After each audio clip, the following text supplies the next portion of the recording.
Hi folks, this is Showa 60 and welcome to the history of Harry Potter. Now, before we go in any further, there is some things I must address in case you haven't known by now. Okay, for starters, I'm basing this entire analysis on the Bloomsbury publications, which originated in the UK, and not the Scholastic editions. Also, in case you hadn't guessed earlier, this is about the book series and not the 8-film adaptation, which means no mannerisms will be pulled directly from the movies at all, not even the summaries. Also, this little analysis series will also contain some swearing here and there, which will probably be bleeped out. Don't worry, I have the censors on standby. Also, let's get one thing straight here. I love the Harry Potter series. I really like what it has going for it. But like any other good form of media, whether it be books, games, comics, or whatever, there's going to be flaws here and there. And I think it would be a disservice if I only point out the positives and not the negatives of the series. With that in mind, my opinions are also going to play a major factor here. So, with that said, you've been warned. Alright then, let's get started, shall we?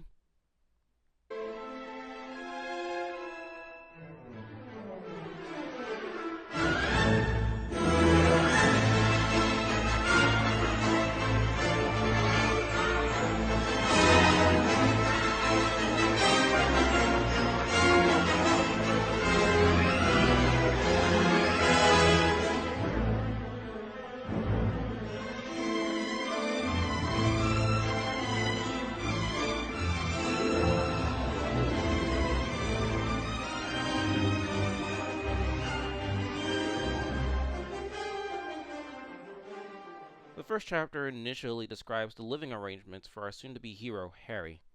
To be precise, it sums up the life of the Potter's relatives, the Dursleys. They're described as ordinary people living a seemingly Mary Sue life in 80s Britain. Oh yeah, mind you, this series is not counting what I feel should be a prologue, set between the years of 1991 and 1998. That's almost 8 years of Harry's young life right there. And since our young Potter is around 10 and 11 in this story, Harry is born in 1980, and it should be noted that all future events will be set around the 1991-1992 year at Hogwarts. The breadwinner of this three-person family of boring, is, if not abusive, to young wizards, normal folk. Vernon works for a company that sells drills. And for you fellow anime fans, no, not those kinds of drills. Petunia is the housewife, and the then 1-year-old Dudley is obviously their son. For time's sake, let's continue. The Dursleys' sense of normalcy is put to the test later on, especially for Vernon when he is met with the weird things happening all over Surrey. This ranges from cats looking at maps, people walking around in cloaks like it was either Halloween or a geek convention, to a flock of owls flying outside his office. Things get more tense for Vernon as he eavesdrops into a hushed conversation about the Potters and their son, Harry. He assumes this to be some other family in the hopes of not associating the names with Petunia's direct relatives. This is further justified as he asks his wife about her sister, much to her aggravation. They later see a newscast about owls scattered about the country and fireworks over the town of Kent. This is later ignored as they all turn in. Later, we're introduced to an old wizard named Albus Dumbledore. His full name will be discussed sometime later. To keep from being noticed, he siphons the lights of the street using a deluminator, a magic item that pretty much does what I just mentioned. Damn, where can I get one? And don't say the Wizarding World attraction at Universal neither. I mean seriously, I really want one. Originally it was called out to put outer until the 5th book, Order of the Phoenix. He meets up with Minerva McGonagall, the supposed cat from earlier who was implied to have been staking out the Dursleys from a distance, with the giant Rubeus Hagrid riding on a flying motorcycle with the baby Harry asleep. I like this set piece when Dumbledore berates McGonagall for not mentioning the name of James and Lily's killer, who is addressed as Lord Voldemort, a man so dangerous that people can't really say his name. Okay. Now, I heard my share of vicious killers and rapists, and they were much more menacing than Voldemort. Hearing even the most hardened and seasoned of wizards being too scared to say Voldemort does puzzle me, if not leave a bad taste in my mouth.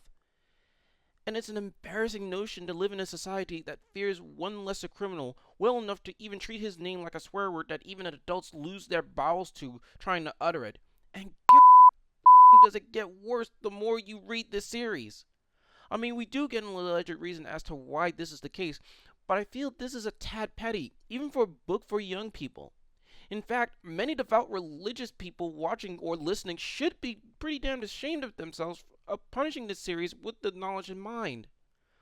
It's really mind boggling to know this.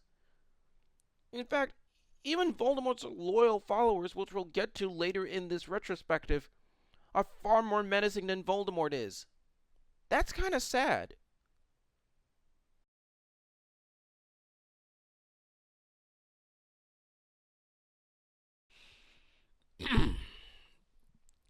Soapbox aside, the three wizards are implied to be faculty members of a private school for magic, which we'll get to later. Dumbledore ultimately elects Harry to live with the Dursleys, much to Hagrid's and McGonagall's disapproval. It's a legit conflict of reasoning, especially for Minerva and Albus, which the former, who has already seen what they are more intimately than Albus has. Yet he sees the bigger scope of things despite the discrepancies associated, concluding with the fact that they, the Dursleys, are the only family our young hero has. A seriously f***ed up notion, but actually true. When your only surviving family is a bunch of retarded abusive relatives who care nothing for anything outside their perception of normal, oh dear, I don't even want to think about what happens during that time period. Well, as this chapter ends with the magic folks celebrating Harry's survival, a new one begins 9 years later, when Harry is all but loved by his relatives.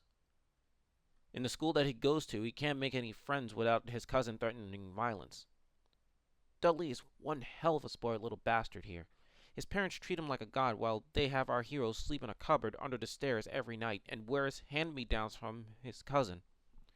Our specky, black-haired, green-eyed friend has also wondered about one of the most iconic features about him, the lightning bolt scar on his forehead.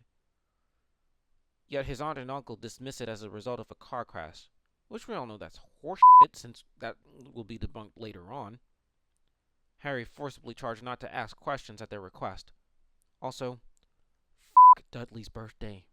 Nobody cares. I don't. Their usual go out for fun while Harry Potter is under Arabella Figg's care routine is conveniently damaged as she is injured and can't take Harry to the zoo. Huh. Anyway, he, the scourge of British family life, and Dudley's butt buddy. Oh, okay. I'm sorry. The Dursleys are some horrible people. They all go to the zoo, and Harry finds a boa constrictor in one of the exhibits, while the other spoiled sawed off somewhere doing God knows what. While Harry exchanges dialogue with the snake, he later finds out that it can understand him. I mean, it's not like it's going to be a plot point in later. Oh, me sideways. As this happens, Dudley's wasted space suck off mate calls him back to the exhibit. Okay, how long before this bullshit is over? 2 more chapters? Okay, fine.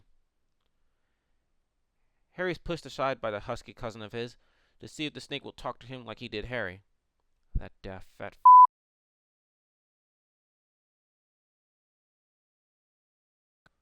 Vernon, sadly, isn't pleased as he became aware that magic was the cause of this and punishes our hero. As summer began in the succeeding chapter, Letters from No One, Harry is harassed by his cousin and his flunkies but shakes them off, and rejoices when he and his cousin go to separate schools. Harry supposedly going to Stonewall High, while Dudley attends Smelting's Academy. When tasked to get the mail, he finds an unusual letter which was made specifically for him. So much so that it has his living information in full detail, right down to the cupboard under the stairs. You'd think a pedophile fan of Harry Potter would write this to him, but no, this is professionally done. Oh, and Vernon's sister is mentioned, but after what I saw in book 3, fuck Vernon and his shit sister. But no thanks to his son, Vernon finds the letter and discusses it with his wife. Afterwards, they send Harry back only for Vernon to tell him that he burned it and decided to give Harry Dudley's old room. The Dursleys don't make any fucking sense at all. The next letter to Harry was for when he was in that room. Damn, they must know every place he goes to. As this has kept on for days now, Harry would try to read them, but Vernon would make every attempt to make his life miserable, let alone keep the letters from coming. Not even Sunday can stop them, as they appear even through Petunia's egg. Oh, what's that? You're going to a hotel far from Whinging?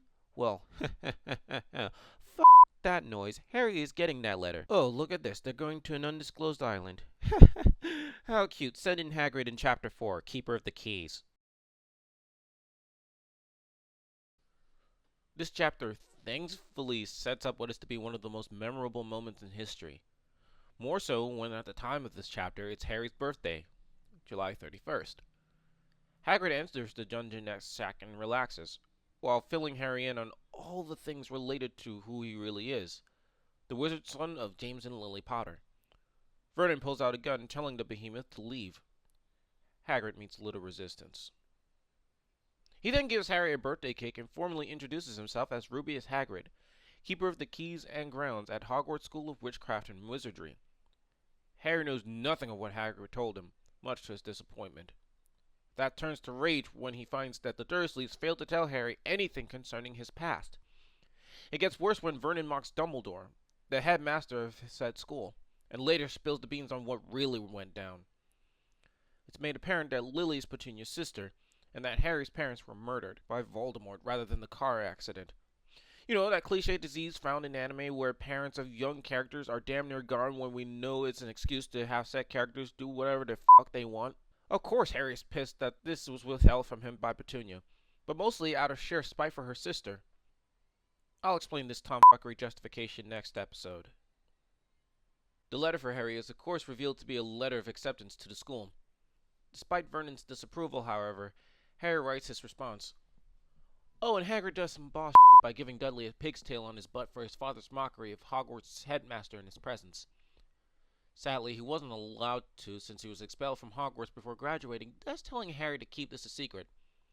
And just when Harry thought this was all a dream in Chapter 5... Surprise! We're going to Diagon Alley!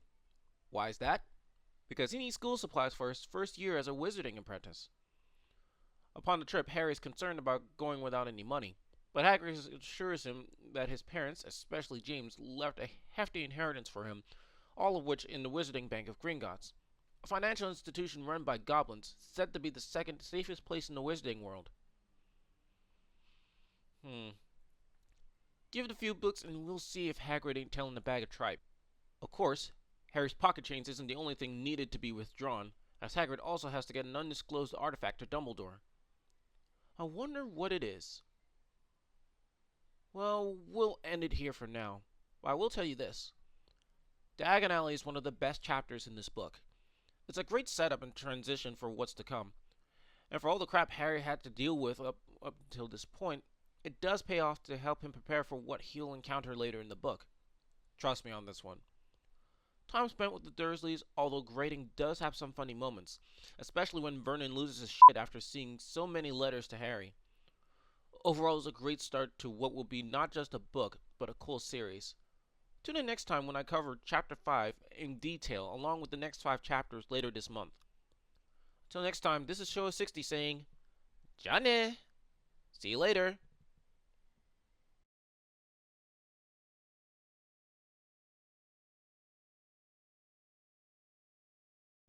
Hi everybody, this is Showa. Be sure to comment, rate, and subscribe. Also, if you're a huge fan of Harry Potter, be sure to get the books, or watch the movie, or do both.